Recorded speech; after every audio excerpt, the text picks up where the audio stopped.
A história, desde o início, como é que foi a evolução da Como é chegada. que tu chegou no SAMU? Bom, eu trabalhei trabalho ainda como bombeiro voluntário no IMICOL, que é Colinas Imigrantes, bombeiros voluntários de lá. Tinha vontade de trabalhar nessa parte de socorro, então comecei lá com curso. Atualmente trabalho lá também em finais de semana, durante a semana quando a gente tira plantão, né? Trabalho de socorrista também na CCR, na rodovia, na 386. E posteriormente depois eu entrei aqui no SAMU, agora ano passado. Assumi Teutônia, como estava trabalhando lá. Surgiu a vaga aqui em Estrela, vim para Estrela trabalhar aqui, né? O SAMU já estava desde 2015 para conseguir entrar, quando teve a opção de ter uma nova viatura em Estrela, que era a unidade avançada, só que daí no fim não saiu. Então ficou na expectativa e agora abriu uma oportunidade ano passado, acabei conseguindo entrar dentro da parte da SAMU. E lá em Teutônia tu estava há quanto tempo? Colinas Imigrantes, estou desde 2016. Ah, eu entendi Teutônia. Não, Então desde 2016 tu já atuava nessa questão Isso. assim de socorro, Socorro. enfim.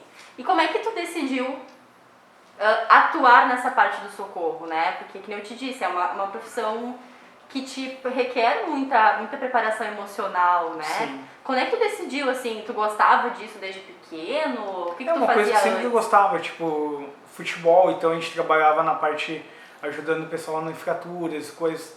Então é uma coisa que já vinha já atrás, então acabou influenciando bastante.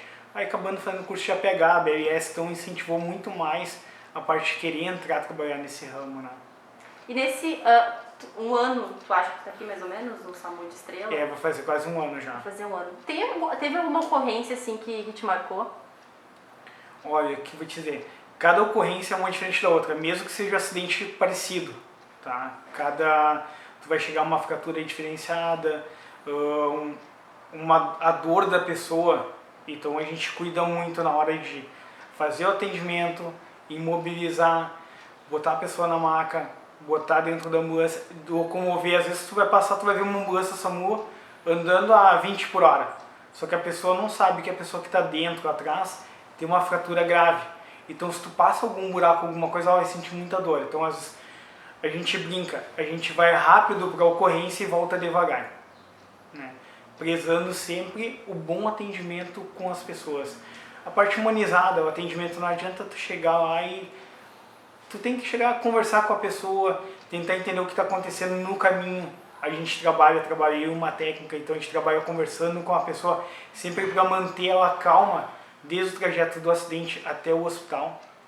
A gente sempre tenta se colocar como se fosse algum parente nosso. Da maneira que a gente gostaria que atendesse, a gente atende.